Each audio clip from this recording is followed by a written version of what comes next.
Евразия экономикалык биримдиги бул интеграциялык союздун атын укканда эле эмгек мигранттары, жумушчу орундар, чек ара, капитал деген сөздөр эске келет. Кыргызстан аталган биримдикке мүчө болгондон бери 2,5 жыл болду. Бул аралыкта кандай жетишкендиктер болду? Ошол эле маалда кайсы маселелер чечилбестен келатат? Деги эле бул аралыкта Кыргызстандын биримдиктин алкагында баскан жолу, келечекте күтүлүп жаткан ийгиликтер. Бүгүн биз түз эфирде дал ушул теманын тегерегинде сөз кылмакчыбыз. Эфирде акцент кызматыңыздарда мен Самара Акылбекова. Саламатсыздарбы? Алгач студиябызга келген коногубуз менен тааныштырып алсам. Сазбаков Алмаз Замирбекович, экономика министринин орун басары. Саламатсызбы? Студиябызга кош келиптерсиз. Чоң рахмат.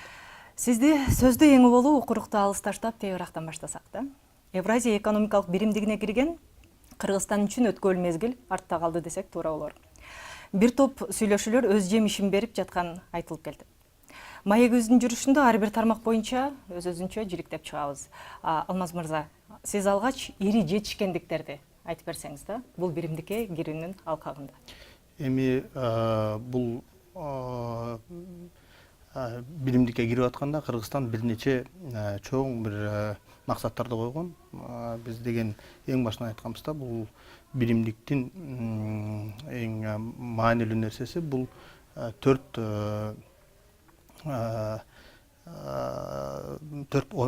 максатта. Бул биринчиси капиталдын оңой ары бери жүрүшү, биздин мигранттардын же иштөөчүлөрдүн эркин жүрүшү. Мындан тышкары ошол жанагы кызмат көрсөтүүлөрдүн жакшырышы, сапаты анан мындан тышкары дагы бул инвестициялардын ары эркин жүрүшү да. Ошондуктан биз деген бүгүн мына көрсөк ар бир максат боюнча чоң жетишкендиктерге жетип атабыз. Эми мындай чет-четинен айтып кетсем, эң негизгилери болуп бул биздин ошол Евразиялык экономикалык биримдикте иштеген мигранттарыбыздын абалы кыйла өзгөрүлдү. Мындай кыйла бир чоң жакшы бир деңгээлге көтөрүлдү десек жаңылбайбыз.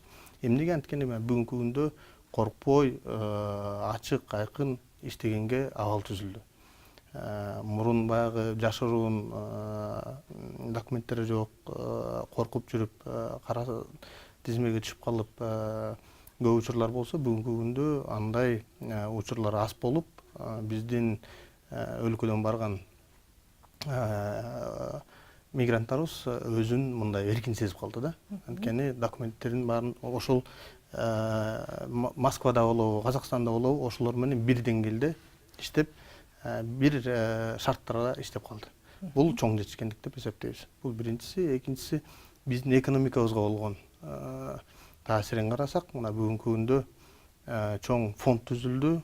Орусия Кыргыз өнүктүрүү фонду. Бул фонддун иштегенине ошо мына 2 жылдан ашуун болуп калды.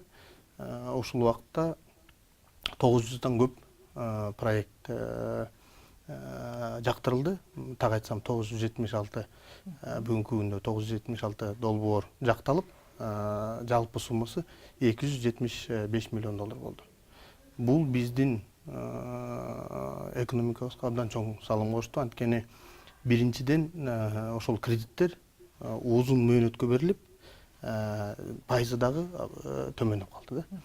Мына доллар менен карасак 4%-га чейин берилет, түз.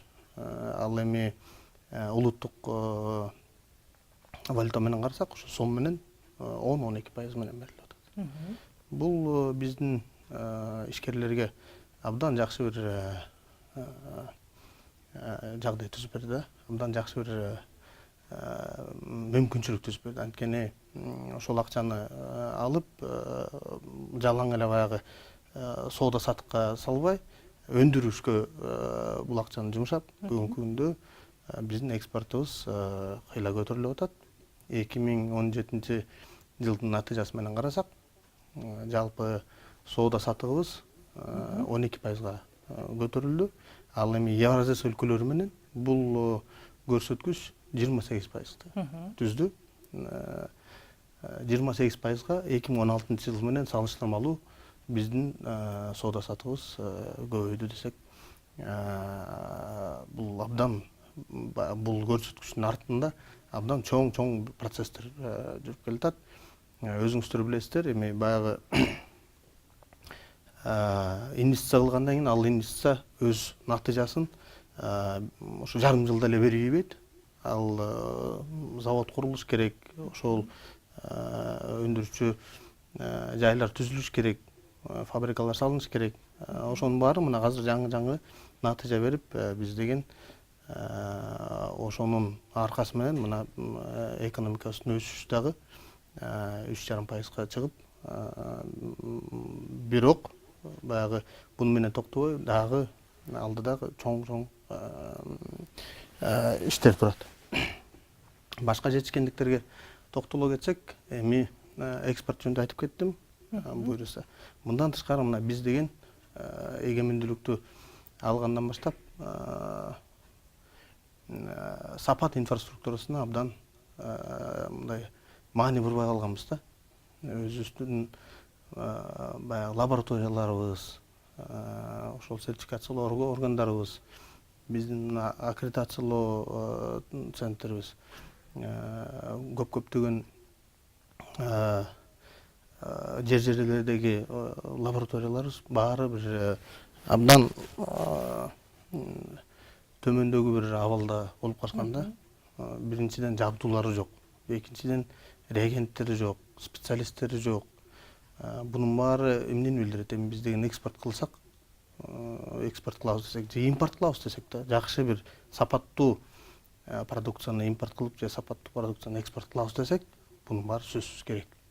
Булсуз, бул баягы сапат инфраструктурасыз алдыга жылыш мүмкүнчүлүк жок да. Ошондуктан мына Евразиялык экономикалык биримдикке кирип атканда чоң сүйлөшүүлөрдү жүргүзүп, Орусия тарабынан $200 миллион берилип, мына бүгүнкү күндө ошонун натыйжасы менен биз деген эки чоң лабораториябызды, ветеринардык лабораторияларыбызды модернизациялап алдык. Бирөө Ошто, бирөө Бишкекте.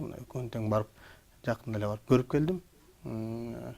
Азыр жакын арада булар толугу менен бүтүп, аккредитациясын алышат.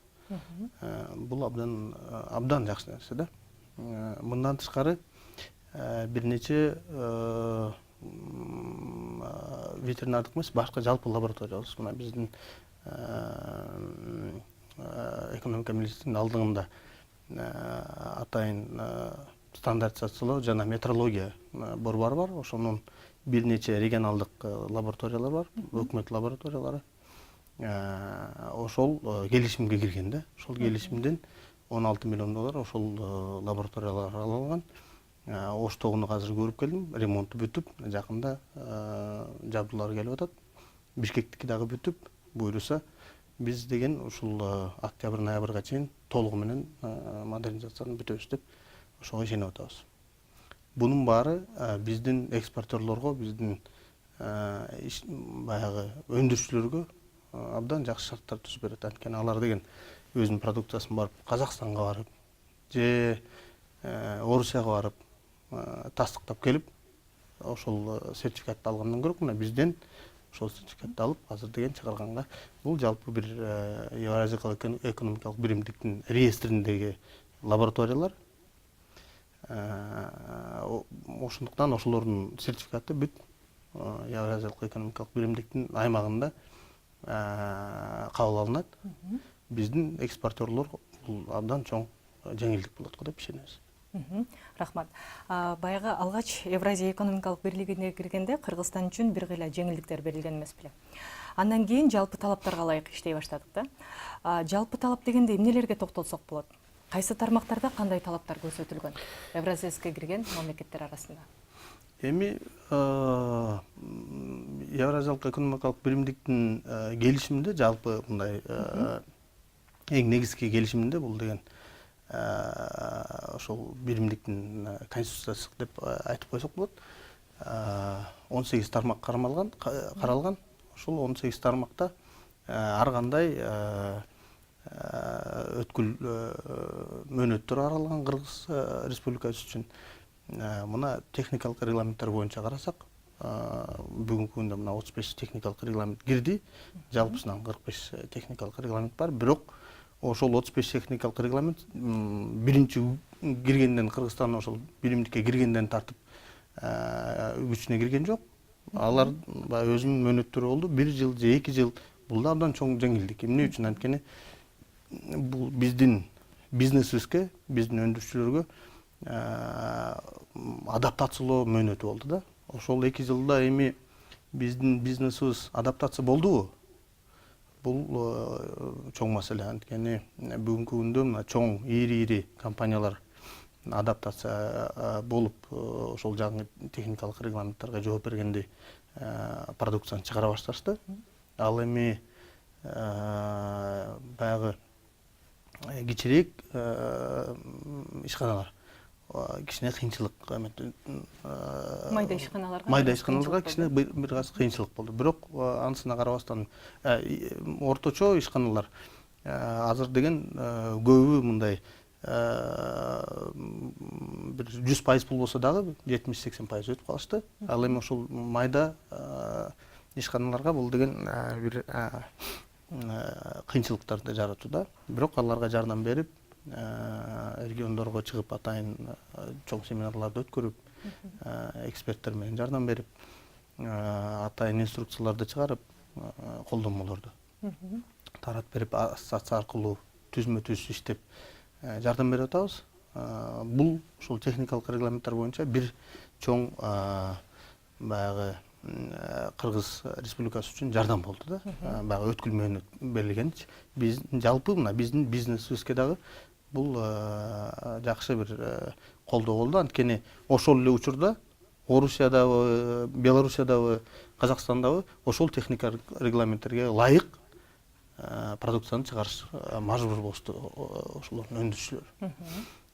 Мындан тышкары мына биздин жаңы киргенде тышкы мына 3-чү өлкөлөр менен бул Кытай, Тажикстан жана Өзбекстан менен чек арада бажы пунктлары же өткөрмө пунктлары модернизация болгон эмес. Булар деген баягы эгемендүүлүктөн бери келаткан көп каражат салынган эмес. Ал эми биз деген ошол биримдикке киргенден тартып ошол чек ара бул деген биримдиктин тышкы чек арасы болуп саналат да. Ошондуктан бизге 2 жылдык өткүл мөөнөт берилген. Андан кийин сүйлөшүп мына дагы 4 жылга чейин 2019 жылга чейин узартылып берген. 2019 жылга чейин биз деген ошолордун баарын жана $200 миң 200 миллион доллардын акыл алкагындагы жардамдын ичине кирген ошол модернизациялар баарын биз камсыз кылышыбыз керек да. Бүгүнкү күндө мына бир нечеси камсыз болуп, бир нечеси бүгүнкү күндө жүрүп жатат. Биз деген эми толугу менен эмес, ошо 19-жылы бул модернизация бүтөт. Ошол сырттан келген импортты же сыртка чыгып аткан экспортты бул толугу менен контролго алына алат деп. Сайт өтпөспү, чек ара бажы өткөрүү пункттары жаатта чоң жетишкендиктер бар депчи. Бул тармактарды тиешелүү жабдыктар менен камсыздоодо тактоо иретинде суроодо кандай иштер жүргүзүлүп атат, жанагы белгиленген мөөнөттө дагы кандай иштер мерчемделип атат? Ошо кененирээк токтосоңуз. Эми кененирээк айта кетсек, бул бажы өткөрмө пункттарында эң негизгиси бул деген ИДК комплекси деп коет, инспекторско-досмотровой комплекс деп. Ошол комплекс модернизациялардын арасында баасы тууралуу бул деген эң кымбат нерсе.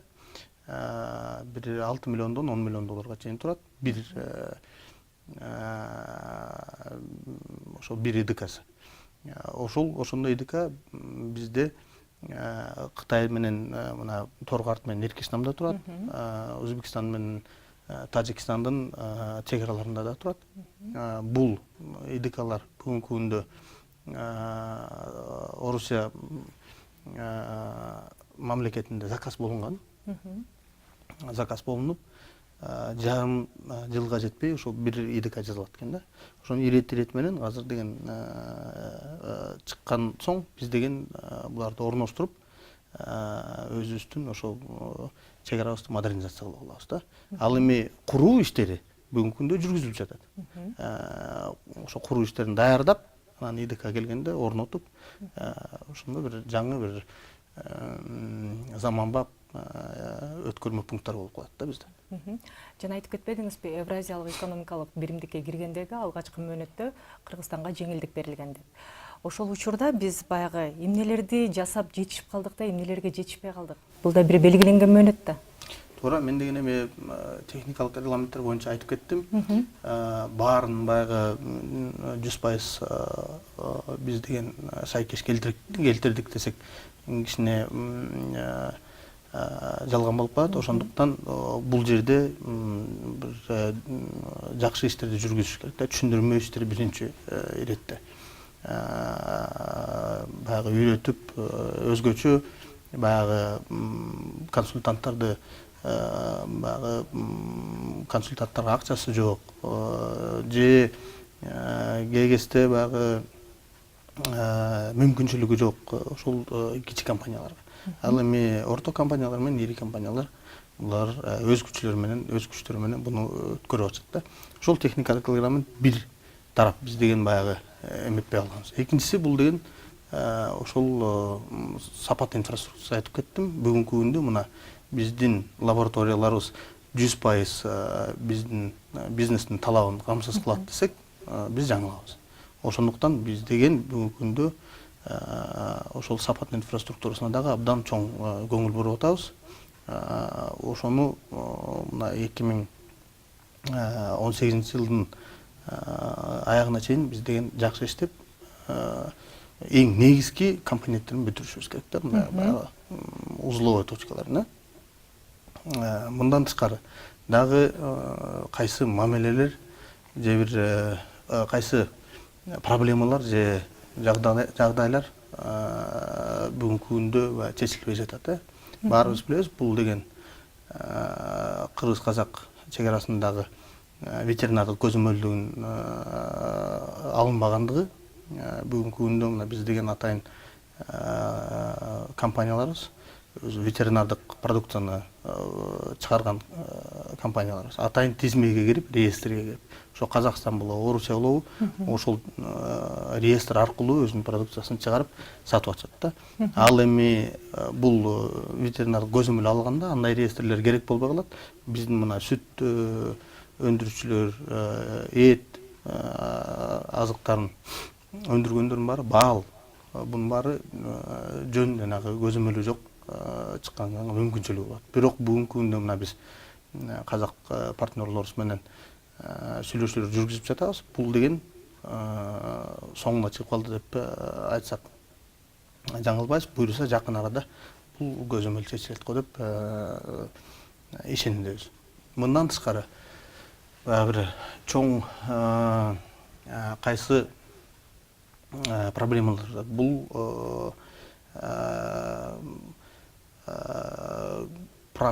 прослеживаемость механизмы деп коебуз. Бул жана товар жүгүртүүлөрүн үчүнчү өлкөлөрдөн келеби, же бул өзүбүздүн өлкөбүздүн ичинде өндүрүлүп чыгып башка өлкөгө барып экспорттолобу, Россия, Казакстан, Белоруссия же Арменияга, ошонун баарын кайсы жерден өндүрүп чыгып, же кайсы жерден сатылып келип, кайсы базарга барып сатылып атканын баары. Алмаз мырза, баягы эртеден бери ийгиликтер жөнүндө айтып кеттик. Азын улак баягы көйгөйлөр боюнча сөзүбүздү уласак. Эми сөзүмдү улантсам, бизде дагы бир көйгөй болуп, бул бир нече өлкө менен сүйлөшүүлөр жүргүзүү.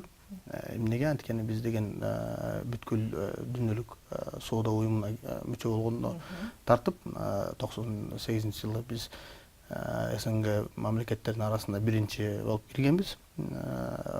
Ошол бүткүл дүйнөлүк соода уюмуна мүчө болгонбуз.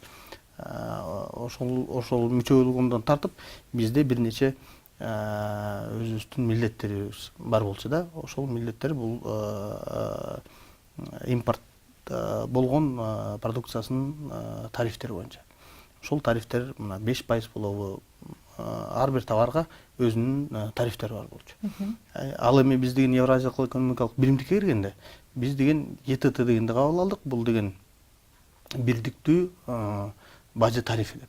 Ошол бирдиктүү бажы тарифи бир нече эсе берки бүткүл дүйнөлүк соода тарифтеринен өзүрөөк болуп калды. Ошондуктан ошол айырманы бизге экспорт кылган мына Кытай болобу, Жапония болобу, Европа өлкөлөрү болобу бизге ошол компенсация кылып бергиле деген арызы түшкөн. Биз деген ошол өлкөлөр менен биз мурун соода сатык жүргүзүп жүргөн өлкөлөр менен биз деген азыр деген кайра сүйлөшүүлөрдү өткөзүп ошол компенсацияны кандай кылабыз деп. Эми бизде жалпысынан бул боюнча түшүнүк бар. Бул компенсацияны ошол бирдиктүү бажы тариф аркылуу жасайбыз деген түшүнүк бар. Бул ошол бирдиктүү тарифти төмөндөтөбүз деген бүгүнкү күндө чечим кабыл алынды, аракеттер жүрүп атат. Ошондуктан ойлойбуз, бул деген буюрса ошол 2018-2019 жылдары чечилип калат го деп. Мындан тышкары дагы бир чоң бир көйгөйлөрдүн бири бул маркировка.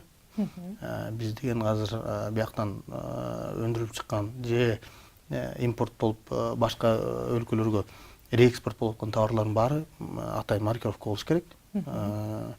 Бул анткени ошол биримдиктин товары деп эсептелет. Тилекке каршы биздин өндүрүүчүлөр баягы кээ бирлери ошол маркировканы туура эмес жасашып, же кээ бирлери такыр маркировкасы жок экспорт кылып, ошол кармалып калып, кайра бизге Кыргызстанга жөнөлүп аткан учурлар болуп атат. Биз деген буну билип, баягы ошол жүк ташуучуларга, жалпы ассоциацияларга, өндүрүүчүлөргө атайын маалымат таркатып атабыз, үйрөтүп атабыз. Ошол маркировканы кантип жасаш керек, кантип жанагындай учурларга кабыл албаш керек депчи. Айтмакчы, баягы сиз айтып атпайсызбы? Сөзүңүздү улайлы. Ата мекендик ишкерлердин, өндүрүүчүлөрдүн товарларын экспортко алып чыгууда көрсөткүч кандай? Тигиле бул жааттагы абал. Биздеги ишкерлердин экспортко алып чыгуусу. Эми биздин экспортерлорду карасак жалпысынан бир нече секторубуз абдан жакшы динамиканы көрсөтөт. Бул деген эң биринчиси өнөр жай сектору. Өнөр жай сектору эме кечиресиз, агро өнөр жай сектору да. Биздин кайра иштетип чыгуу секторда абдан жакшы көрсөткүчтөр болуп атат. Эсиңиздерде болсо, Евразиялык экономикалык биримдикке кирерден мурун биз продукциябыздын көбүн ошол натуралдуу түрдө экспортточубуз да. Ошол картошка болобу же помидорлорубуз болобу, же кайра иштетилчү эмес. Кайра иштетилчү эмес. Бул деген кайра иштетилүүчү бир продукция 15% эле болчу да. 15% эле чыкчу. Ошо өзүңүздөр ойлонуп көрсөңүз, 85% ошо натуралдуу түрдө экспорт болчу. Биздин ошо пияздар болобу, мөмө жемиштер болобу, баары. Ал эми азыр болсо бул пайыз абдан баягы төмөндөп, баягы натуралдуу түрдө чыгып аткандар. Кайра иштетилип чыгып, кошумча баягы нарк бул жерде Кыргызстанда калып атат да. Бул абдан жакшы көрсөткүч. Биринчиден, экинчиден бул биздин экспортко дагы жакшы туруктуу бир динамиканы берип атат да. Мен эми көрсөткүчтөр боюнча айтып кеттим. 2017 жыл абдан жакшы болду. Мындан тышкары азыр деген биз деген структурасын карасак, мурун бир базарларга экспорттосок, барып кичинекей бир регионалдуу тармактарга, регионалдуу магазиндерге, регионалдуу базарларга барып таштасак, бүгүнкү күндө биздин максатыбыз бул деген чоң баягы тармактарга кирүү да. Бул деген X5 Retail, Ашан, Магнит, Пятерочка деген баягы чоң Россияда болгон тармактар бар, соода сатык тармактар.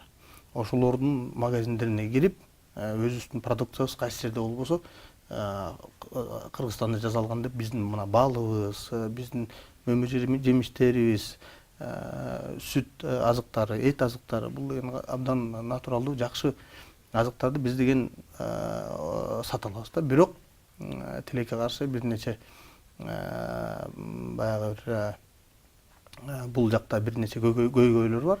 Эми биз деген баягы чоң партияларды кыла албай же сезонностьту сактай албай баягы кышында болобу же жайында болобу бирдей жеткизип беришке мындай мүмкүнчүлүк жок болуп атат. Эмнеге анткени бир жагынан бизде баягы жерди кичинекей немелерге бөлүп берип коюп, үлүстөргө бөлүп берип коюп, чоң кооперативдер жок. Баары бирдиктей бир продукцияны чыгарганга мүмкүнчүлүк жок болуп атат. Бул биринчиси. Экинчиси, бизде жана логистикалык борборлор аз болуп атат. Бирок бүгүнкү күндө баягы логистикалык борборлор күндөн күнгө көбөйүп атат, бирок жетиштүү эмес. Мына Сокулукта, Балыкчыда, Ошто чоң-чоң, Кара-Балтада чоң-чоң логистикалык борборлор ачылып атат. Бул борборлор ошол продукцияны топтоп, иреттеп, сорттоп, бир немеге жеткизип, анан сактап, кышында болобу, жайында болобу, ошону жана тармактарга жеткирип бергенге даяр. Ошол жумуштун натыйжасы болуп, мына биз деген 30 мартта Орусияда чоң бир мероприятие өткөрүп, X5 Retail менен атайын сүйлөшүүлөр жүргүзүп, өзүбүздүн продукциябызды бир жарым тоннага жетпеген, жарым тоннадай продукциябызды чыгарганбыз атайын. Сатпай, баягы ошол Москвадагы тургундарга көрсөтүп, мына биз деген ушундай эмебиз бар деп. Абдан жакшы бир ой пикирлерди уктук. Ошо Москва тургундарынын биздин продукциябыз абдан жакты. Буйруса биз деген мына сүйлөшүп 15-июнда чоң межрегионалдык конференция өткөрүп атабыз Челябинскте. Ошол Челябинсктеги ошол X5 Retail Group'тун магазиндери биздин продукциябызды сатып алып, андан соң ошолорду Челябинскке биринчи сатып баштайт. Мындан тышкары 2 күндүк буйруса конференция өткөрөбүз. Чоң биздин ошол өндүрүүчүлөр өзүнүн продукциясын алып, ал жакка барып көрсөтүп, сатып, анан кайра келишет. Бул деген ошол мен айтып кеткендей, мурун биз деген базарларга барып өзүбүздүн продукциябызды жүктөп кайра тастап келсек, азыр ал эми азыр болсо биз деген ошо бир жаңы тармактарга кирип, структурасын алмаштырып, бир заманбап методдорун өтүп атабыз да. Сиз айтып атпайсызбы, ата мекендик ишканалардын товарларын, өз продукцияларын сыртка алып чыгуудан майда барат болушу мындай бир көйгөйдү алып келүүдө депчи. Союзга мүчө өлкөлөргө өз продукцияларын экспортко чыгарган ата мекендик ишканалар канча деп айта алсак болот? Көрсөткүч аз эмеспи азыркы күндө? Жок, бизде бар, потенциал абдан чоң. Анткени биз деген Советтер Союзу учурунда көптөгөн продукцияларды сыртка чыгартышыбыз, баягы айыл чарба тармагын алсак. Ал эми мен деген баягы биздин кийим тигүү тармагын айтпай калдым, бирок кийим тигүү тармагында бүгүнкү күндө абдан чоң мындай бир көрсөткүчтөр болуп атат, динамикасы абдан жакшы болуп атат. Бизге баягы кээ кезде швейлар да жетишпей калып атат. Биздин продукциябыз абдан жакшы талапка ээ болуп атат. Ошол Орусияда болобу, Казакстанда болобу. Ошондуктан бул ушул эки сектор эң чоң көрсөткүчтөргө ээ бүгүнкү күндө. Ошондуктан биз деген баягы бул биздин артыкчылыгыбыз деп, артыкчылык секторлорубуз десек жаңылбайбыз. Ошондуктан буга биз басым жасап, ошолорду өнүктүргөнгө биз деген аракет кылышыбыз керек. Ал эми сиздин сурооңуз, кечиресиз, мен деген унутуп калыптырмын сурооңузду. Мындан мурунку суроо, сизде баягы канча ата мекендик ишкана? Ата мекендик, мен деген баягы берки мурунку суроого өтүп кетип калып, жаңылып калыптырмын, кечирип коесуз. Бул ар кайсы тармакта бизде бир эле жагы 5-10 чоң ири чемпион компаниялар бар десек эметпебиз, жаңылбайбыз. Бүгүнкү күндө биз деген жакшы продукцияны чыгарган, сапаттуу, баасы дагы бир конкуренцияга чыдаган компаниялар бүгүнкү күндө пайда болду десек, мен жаңылбайм деп ойлойм да. Ар кайсы тармакта бери эле жагы бир 10дон чоң компаниялар бар. Мен деген орточо компанияларды айтпай эле коеюн, алар жүздөгөн компаниялар барду. Бүгүнкү күндө биз экспортубуз жакшы өнүгүп келатат. Экспортко чыккан компаниялар күндөн күнгө саны көбөйүп атат. Эми тагыраак сандар керек болсо, мен деген биздин көрүүчүлөргө же сиздерге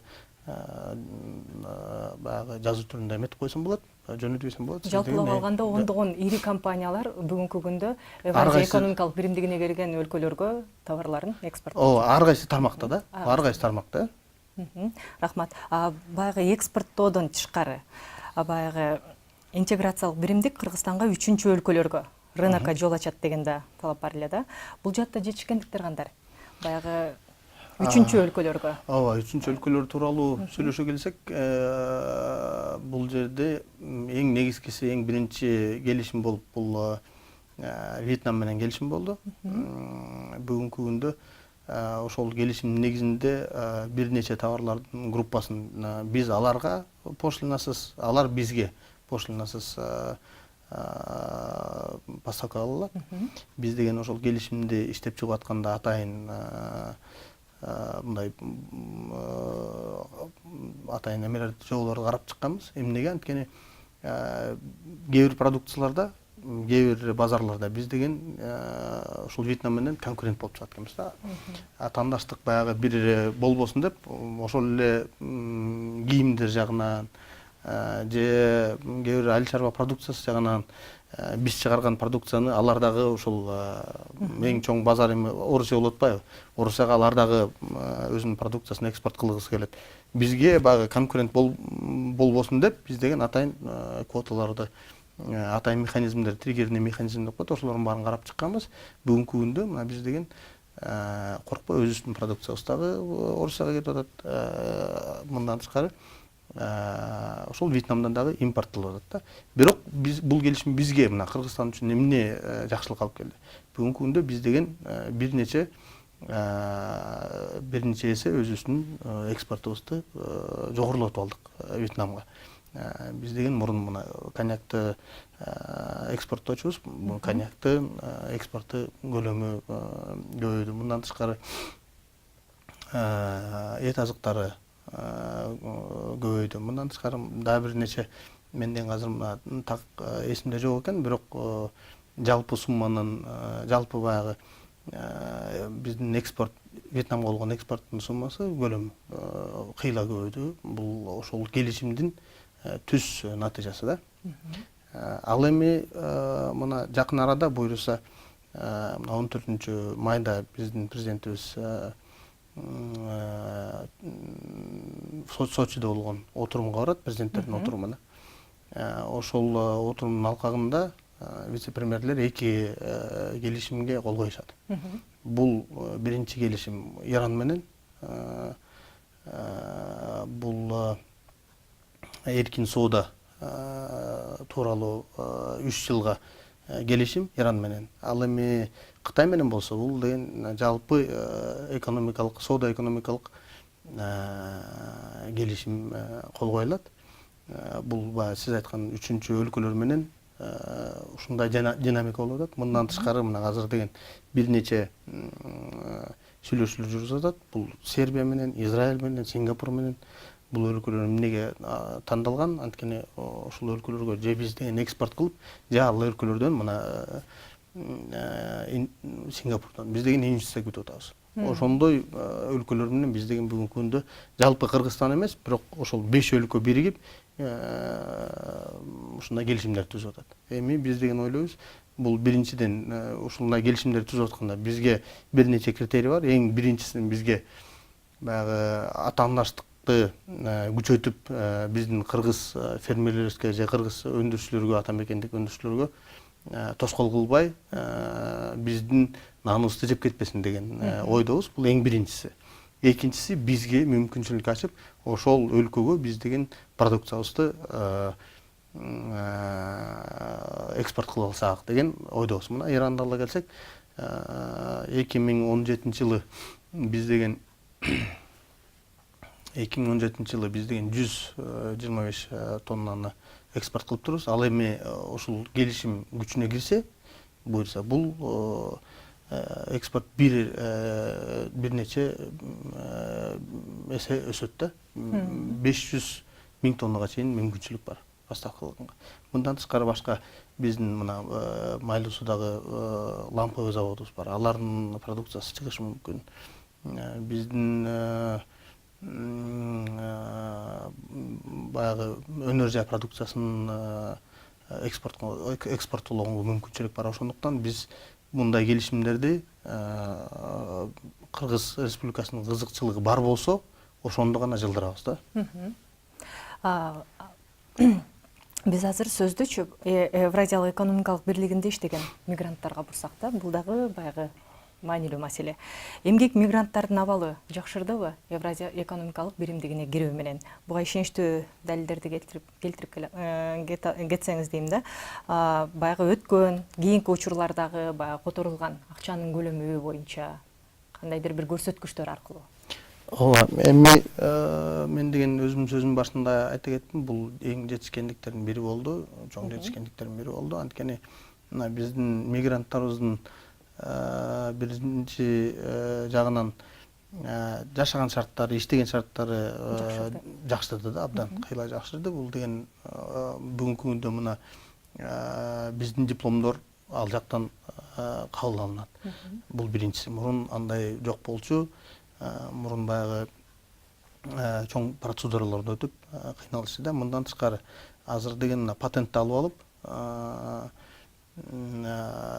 ошол жерге келип, иштеген жерге келип, ошол келишимди тузуп, ошол келишимдин негизинде биздин ишкерлерибиз биздин мигранттарыбыз иштей берсе болот. Мурун мына тилди билүү экзаменин тапшырышчы, алардын баары жок болду. Көптөгөн справкалардын баарын чогултуш керек эле, алардын баары жок болду. Бүгүнкү күндө ошо биздин жарандарыбыз Москвада болобу, ошо Москванын тургуну менен ошо бирдей эле баягы бир шарттарга ээ болду да. Мындан тышкары азыр деген жана пенсиялар боюнча, пенсиялар тууралуу келишим долбоору иштелип чыкты. Эң соңуна чыгып калды. Жакын арада мына биз деген ага кол койсок, биздин ошол жакта иштеп аткан жарандарыбыз дагы өзүнүн кайра Кыргызстанга кайтса дагы пенсиясы ордунда болуп, баягы бул коркпой келип иштеп келе берсе болот да. Анткени мурун өзүңүздөр билесиздер, иштеп 5 жыл, 10 жыл иштеп бияка келип пенсиясы же пенсия ала албай, же пенсиянын көлөмү аябай төмөн болуп бир чоң проблемалар жараткан. Бүгүнкү күндө мына бул проблема чечилип атат. Эми ошонун натыйжасы менен биз деген эмени карасак болот. Бүгүнкү күндө ошол которуулардын биздин жарандардын ошол жалпысына бул Орусия мамлекетинен болгон которуулардын көлөмү 2,5 миллиард долларды түздү 2017 жылдын жыйынтыгы менен. Бул абдан жакшы көрсөткүч. Бул деген 2013 жылы бизде пик болгон. Ошол пиктен дагы биз деген ашып кеттик. Эми биздин жарандарыбыз сыртка баягы кетип атканы бул деген кетип аткандыгын билдирбейт. Бул ошол жактагы иштеп аткан жарандарыбыз ачыкка чыгып, ачык, айкын түз өзүнүн тапкан акчасын жөнөткөнүн билдирип калды да.